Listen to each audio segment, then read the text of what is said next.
आज हम poetic metre की बात करते हैं। पोएम्स में जो मीटर है, ये इसकी डेफिनेशन जो है, that is the repetition in regular units in the sequence of speech sounds of any language. ठीक है, जो ध्वनियाँ हैं एक एक भाषा में, उनको जब आप रिपीट करते हैं, ठीक है, पर वो रेपिटेशन जो है वो रेगुलर यूनिट्स में, इकाइयों में होती है। बहुत तरह के टाइप्स हैं जो मीटर के हम यूरोपियन लैंग्वेजेस में देखते हैं, लेकिन जो हमारे लिए बेसिक हमारी अंडरस्टैंडिंग के लिए इम्पॉर्टेंट है वो ये समझना है कि पोएम्स में रिदम कैसे आती है। ठीक है, जब हम बात करते हैं कि कुछ ऐसे वर्ड्स हैं, शब्द हैं, उनमें जो सिलेबल्स होते हैं, सिलेबल्स मैंने पहले भी बताया था, सबसे मिनिमम जो यूनिट है एक वर्ड का, उसको हम सिलेबल कहते हैं। ठीक है, तो यही सिलेबल्स होते हैं जो स्ट्रेस्ड, मतलब जिस पे ज़्यादा वेटेज दी जाती है, एम्फेसिस दिया जाता है, हम उसको स्ट्रेस्ड सिलेबल कहते हैं। ठीक है, और जिसे हम कम आवाज़, कम एम्फेसिस से बोलते हैं, वो अनस्ट्रेस्ड हो जाता है। स्पोकन इंग्लिश में भी देयर इज़ अ रिदम। ठीक है, और वो जो रिदम है वो कहाँ से आती है? एक वेरिंग, बदलता हुआ पैटर्न होता है उस एक्सेंट में, या उसको स्ट्रेस कह लो, उसकी एक बीट बनती है। ठीक है, और जितना ज़्यादा, जैसे मैंने अभी कहा, आप फोर्सफुली अटर करेंगे, बोलेंगे, वो उतना ही लाउडली जो है सिलेबल स्ट्रेस्ड सिलेबल बनता है। वो मीटर जो है पोएम में, ये एक, आप जब इसकी डेफिनेशन को समझेंगे तो ये एक ऐसा स्ट्रक्चर्ड है जो स्ट्रक्चर में रेपिटेशन है रेगुलर स्ट्रेस पैटर्न के यूनिट्स की।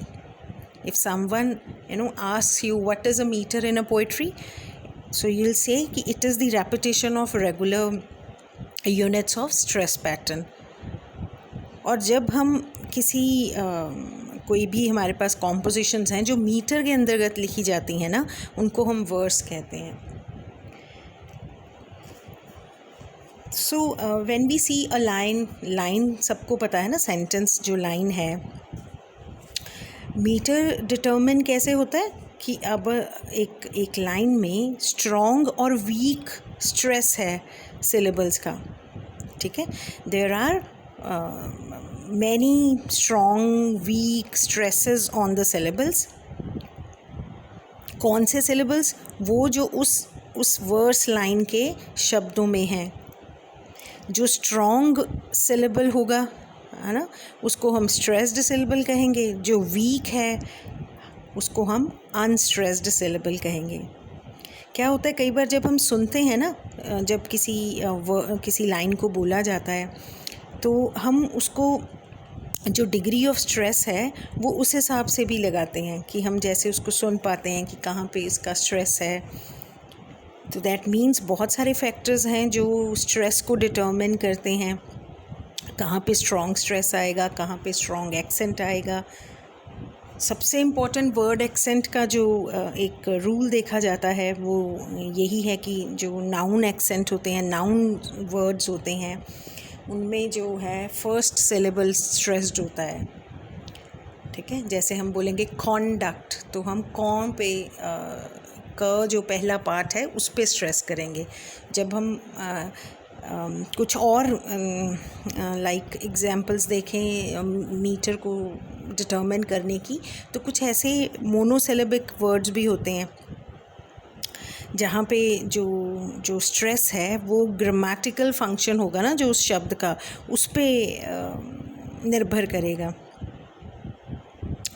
जैसे कि हम कहें कि नाउन्स पे स्ट्रॉन्ग स्ट्रेस होगा, वर्ब्स पे स्ट्रॉन्ग स्ट्रेस होगा, एडजेक्टिव्स पे स्ट्रॉन्ग स्ट्रेस होगा, लेकिन आर्टिकल्स और प्रेपोजिशंस पे स्ट्रॉन्ग स्ट्रेस नहीं होगा। कई बार जो है ये जो स्ट्रेस होते हैं ये एम्फेसिस पे भी डिपेंड करते हैं कि हम एक पर्टिकुलर अटरेंस में किस बात को इन्हांस करना चाहते हैं, ज़्यादा एम्फेसाइज करना चाहते हैं। तो ये और जो डिटर्मिनेंट हो सकता है कि स्ट्रेस जो है मीट्रिकल जो एक्सेंट है उसमें कैसे डिपेंड करती है, वो स्ट्रेस पैटर्न पे भी डिपेंड करती है ना। वो हम अभी डिस्कस करते हैं कि क्या है वो स्ट्रेस पैटर्न जो जिस पे जो है वर्ड एक्सेंट जो है डिपेंड करता है। सो दैट मीन्स इतना हम सबको पता चल गया है कि जो मीटर है उसमें एक बाइनरी काम कर रही है, स्ट्रॉन्ग स्ट्रेस और वीक स्ट्रेस की, ठीक है। और जो एक शब्द में सिलेबल्स हैं और सिलेबल्स पे ही ये जो है हम स्ट्रेस जो है देते हैं। वर्ड में सिलेबल्स हैं सबसे छोटी इकाई और उसी पे हम स्ट्रेस करते हैं। तो पोएटिक मीटर की जब हम बात करते हैं तो हमें फुट भी पता होना चाहिए क्या है। फुट उस कॉम्बिनेशन को कहते हैं जो स्ट्रॉन्ग स्ट्रेस और उसके साथ जुड़े हुए वीक स्ट्रेस या स्ट्रेसेस को जॉइन करता है, और उससे जब वो जुड़ते हैं तो वो एक रिपीटेड मीट्रिक यूनिट बनाते हैं। सो फुट कॉम्बिनेशन है उस स्ट्रॉन्ग स्ट्रेस और वीक स्ट्रेस का। अब जैसे मैंने कहा कि जो स्ट्रॉन्गर स्ट्रेस्ड सिलेबल होगा, है ना, वो स्ट्रेस्ड या उसको स्ट्रेस्ड सिलेबल कहेंगे, और जो उससे कम वीकर होगा सिलेबल उसको हम लाइट या अनस्ट्रेस्ड सिलेबल कहते हैं। ये आपको पता होना चाहिए। जब हम इंग्लिश पोइट्री की बात करते हैं कि इसमें जो मीटर है वो 4 तरीके से डिफ़ाइन 4 कैटेगरीज़ में बताया जाता है। सबसे पहला होता है आयैम्बिक, ठीक है। आयैम्बिक में सबसे पहले अनस्ट्रेस्ड सिलेबल आता है, ध्यान रखना। उसके बाद stressed syllable. If you can see this picture, तो इसमें आयैम्बिक फुट के आगे डॉट लगाया हुआ है, उसका मतलब अनस्ट्रेस्ड है, उसको हल्का, ज़्यादा ज़ोर से नहीं बोलना हमने। टॉमस ग्रे की एक पोएम है Elegy written in a country churchyard, उसमें उन्होंने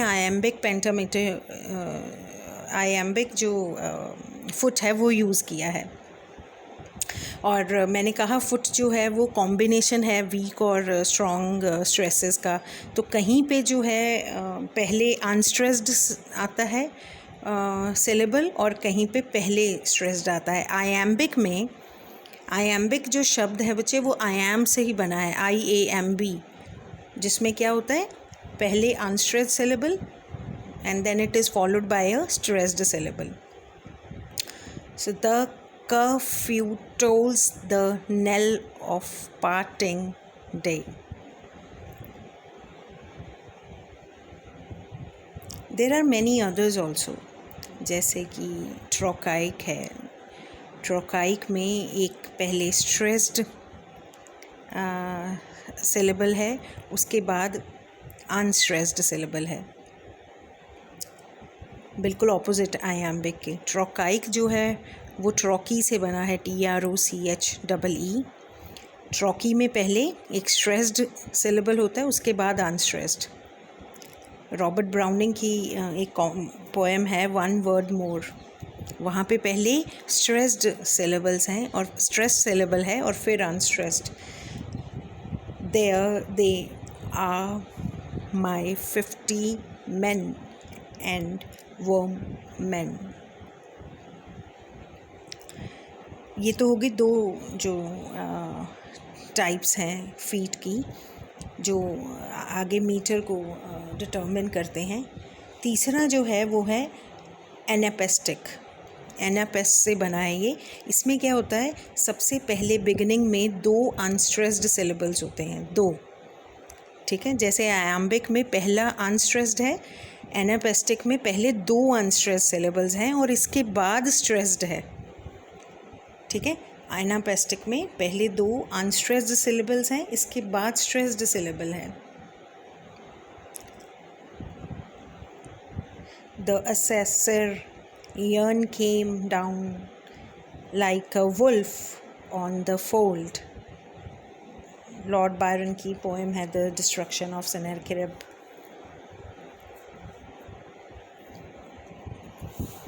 देयर आर मैनी अदर्स जिसमें कि अभी हम